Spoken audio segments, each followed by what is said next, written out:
Le monde est un endroit fou. Même les choses les plus ordinaires, les plus ennuyeuses et les plus quotidiennes peuvent se révéler avoir une trame de fond étrange ou faire quelque chose dont vous n'aviez aucune idée. Par exemple, saviez-vous que les vers de terre mangent 4 à 6 fois leur poids chaque jour? Ou que des pigeons dressés peuvent faire la différence entre Claude Monet et Pablo Picasso? Nous pouvons commencer. Aussi étrange que cela puisse paraître, les humains sont les seuls animaux qui apprécient les aliments épicés. C'est un mystère évolutif que les scientifiques ont eu du mal à expliquer, mais les humains sont les seuls animaux qui aiment réellement manger de la nourriture épicée. Il ne semble pas y avoir d'avantage pour la santé à manger des poivrons douloureux, bien que certaines recherches montrent que cela peut combattre les champignons. Pas différent du fait que nous soyons les seuls animaux à aimer les montagnes russes et les films d'horreur. La Terre abrite plus d'1 million d'espèces animales connues, chacune représentant un ancien tome de trivia biologique. Une grande partie de cette connaissance aléatoire se perd dans les terres, nous laissant spéculer sur des choses, comme la disparition des dinosaures, ou les mouvements de danse des amphibiens.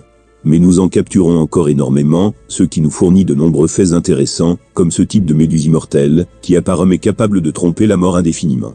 Personne n'aime l'idée de vieillir. Malgré de nombreux efforts humains, pour échapper ou retarder le processus de vieillissement, cela semble être une partie inévitable de la vie.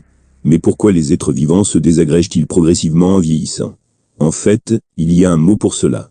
La sénescence. C'est l'état de détérioration progressive du fonctionnement normal. Au niveau cellulaire, cela signifie que les cellules arrêtent de se diviser et finissent par mourir. Elle peut également s'appliquer à un organisme entier. Dans ce cas, l'être vivant ne peut plus répondre de manière adéquate aux facteurs de stress extérieurs.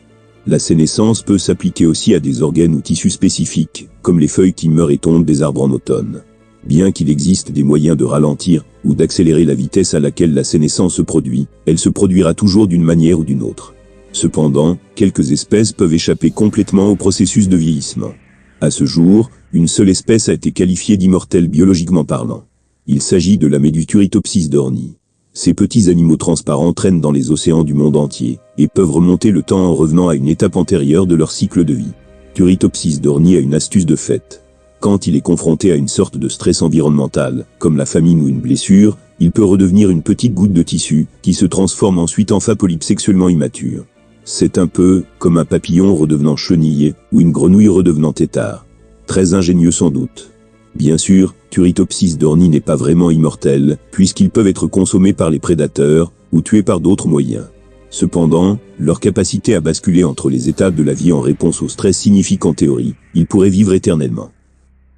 Les scientifiques font tout leur possible pour décrypter les secrets de cette nature qui nous entoure.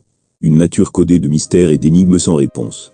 Par exemple, on croit fermement que les dauphins sauvages utilisent des noms spécifiques pour s'appeler. En effet, les recherches ont révélé que les mammifères marins utilisent un sifflet unique pour s'identifier.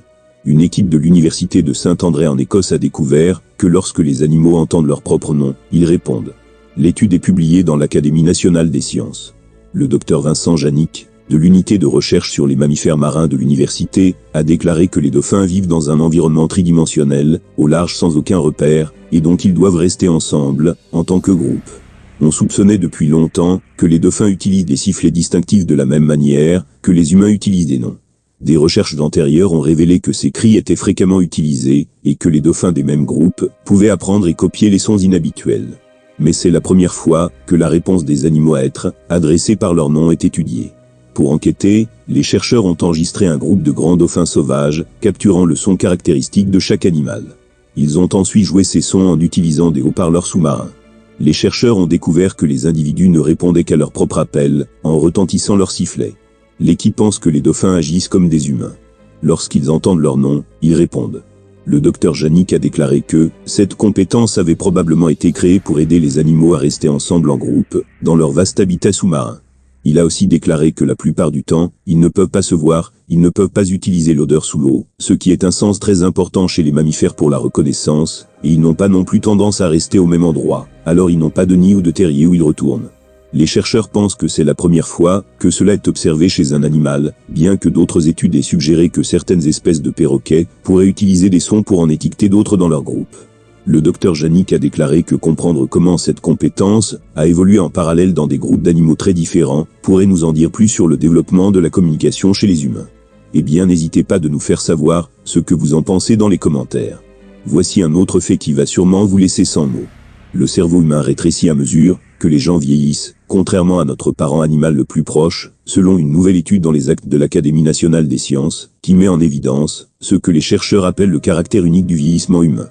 Le cerveau humain peut normalement rétrécir jusqu'à 15% en vieillissant, un changement lié à la démence, à une mauvaise mémoire et à la dépression.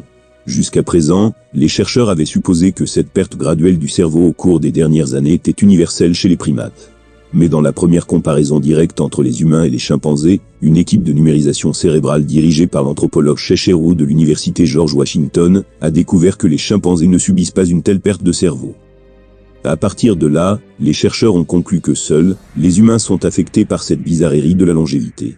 Dans leur étude, les scientifiques ont utilisé des scans d'imagerie par résonance magnétique pour mesurer les changements dans 5 structures cérébrales clés impliquées dans la mémoire, le raisonnement et d'autres traitements mentaux, ainsi que le volume global du cerveau. Ils ont comparé les mesures de 87 humains adultes âgés de 22 à 88 ans avec les volumes cérébraux de 99 chimpanzés adultes âgés de 10 à 51 ans. Ils ont mesuré la matière grise des neurones du cerveau et la matière blanche de ces fibres neurales qui les relient. En moyenne, le cerveau humain pèse environ 3 livres. Les cerveaux de chimpanzés ne pèsent qu'un tiers de plus.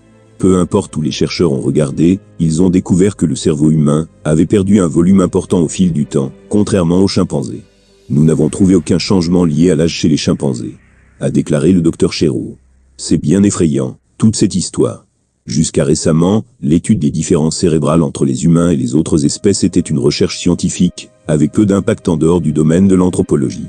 Mais la croissance rapide de la population vieillissante, dans le monde fait de la biologie évolutive, un sujet pressant de santé publique. D'ici 2030, environ une personne sur 5 aux États-Unis aura plus de 65 ans, soit plus du double du nombre de personnes âgées, il y a 10 ans, selon l'administration américaine sur le vieillissement.